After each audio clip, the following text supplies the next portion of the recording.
नमस्कार। आज का पाठ है यमराज की दिशा। इसके लेखक है चंद्रकांत देवताले। आइए कवि का जीवन परिचय हम लोग जान लेते हैं। चंद्रकांत देवताले जन्म 1936 का, जन्म गांव जोलखेड़ा, जिला बैतूल, मध्य प्रदेश में हुआ। उच्च शिक्षा इंदौर से हुई तथा पीएचडी सागर विश्वविद्यालय सागर से। साठोत्तरी हिंदी कविता के प्रमुख हस्ताक्षर देवताले जी उच्च शिक्षा में अध्यापन कार्य से संबद्ध रहे हैं। देवताले जी की प्रमुख कृतियां हैं हड्डियों में छिपा ज्वर, दीवारों पे खून से, लकड़बग्घा हंस रहा है, रोशनी के मैदान की तरफ, भूकंप तप रहा है, हर चीज़ आग में बताई गई थी, पत्थर की बैच, इतनी पत्थर रोशनी, उजाड़ में संग्रहालय आदि है। देवताले जी को उनकी रचनाओं के लिए अनेक पुरस्कारों से सम्मानित किया जा चुका है।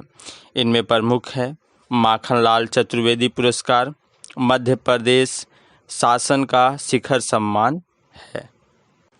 अब हम लोग कविता को पढ़ेंगे और उसकी व्याख्या करेंगे। माँ की ईश्वर से मुलाकात हुई या नहीं कहना मुश्किल है, पर वह जताती थी जैसे ईश्वर से उसकी बातचीत होती रहती है और उससे प्राप्त सलाहों के अनुसार जिंदगी जीने और सुख बर्दाश्त करने के रास्ते खोज लेती है। आइए शब्दों का अर्थ देखते हैं। मुलाकात, भेंट, मुश्किल, कठिन, जताना, एहसास कराना, सलाह देना, राय देना, विचार देना, बर्दाश्त, सहन करना। अब व्याख्या देखिए। अबोध शिशु अपनी माँ के विषय में बताता है कि उसकी माँ उससे इस तरह कुछ दैवीय घटनाओं के विषय में बात करती थी जैसे वह ईश्वर से मिलकर आई हो। उसकी ईश्वर से बातचीत होती रहती है, उससे सलाह से प्राप्त होते हैं। उसी के आधार पर माँ उसे बताती थी कि जिंदगी एक ऐसी चीज़ है जो स्वयं अपने जीने का और सुख दुख बर्दाश्त करने का मार्ग ढूंढ लेती है, किसी को कुछ बताना नहीं पड़ता। कविता की पंक्ति देखिए।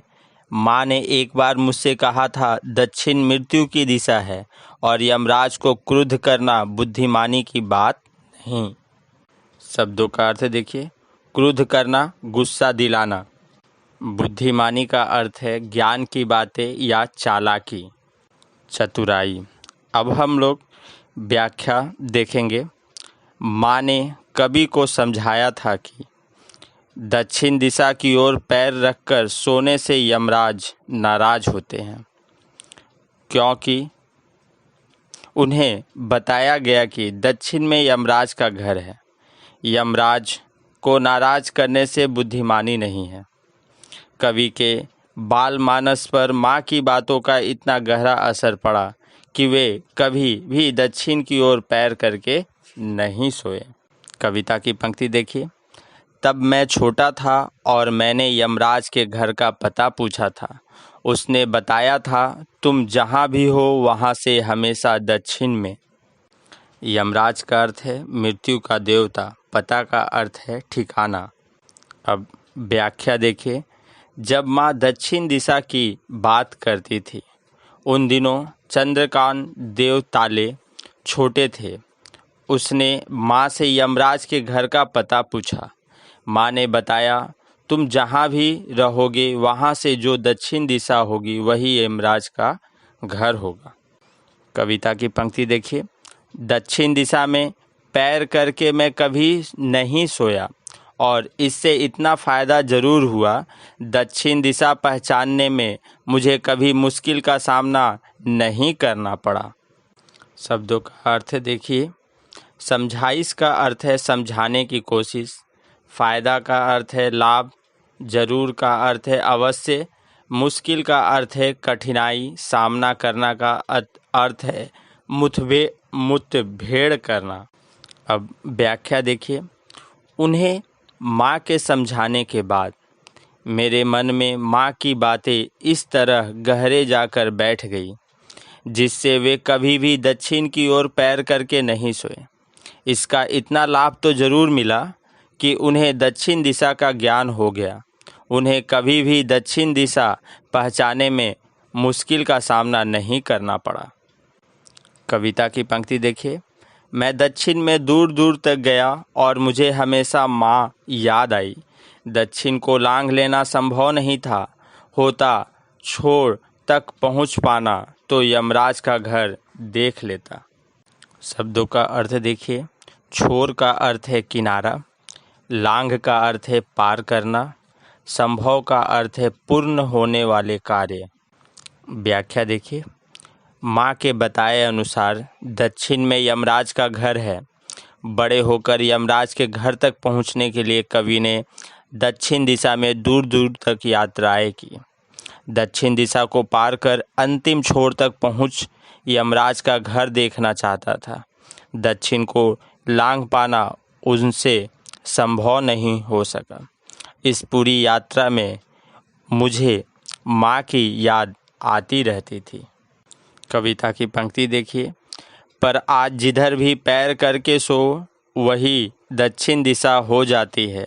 सभी दिशाओं में यमराज के आलीशान महल हैं और वे सभी में एक साथ अपनी दहकती आँखों सहित विराजते हैं। माँ अब नहीं है और यमराज की दिशा भी वह नहीं रही जो माँ जानती थी। शब्दों का अर्थ देखिए। आलीशान, भव्य, दहकती, सुलगती सहित साथ विराजते, उपस्थित रहते। व्याख्या देखिए। चंद्रकांत देवताले कवि यह कहते हैं कि अब जिधर भी पैर करके सो, इससे कोई फर्क नहीं पड़ता। आज हर दिशा दक्षिण दिशा में परिवर्तित हो गई है। हर दिशा में मृत्यु के देवता पूंजीपति रूपी यमराज विराजमान है। हर दिशा में उनके आलीशान महल हैं। उन महलों में वे अपनी दहकती आँखों से घूरते हुए नजर आते हैं। कवि महसूस करते हैं कि अब माँ नहीं है और अब यमराज की दिशा भी वह नहीं रही जो माँ जानती थी। अब माँ के द्वारा सांकेतिक दक्षिण दिशा के स्वामी यमराज का व्यंग्यार्थ पूंजीपति व्यवस्था हो गई है। आशय यह है कि पहले पूंजीपति व्यवस्था का खतरा केवल कुछ ही क्षेत्रों तक सीमित था।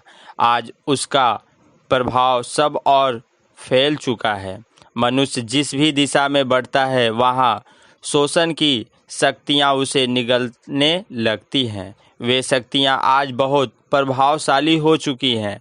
पूंजीपति शोषक अंगारे जैसी आँखों से आम मनुष्य को समाप्त कर देना चाहते हैं।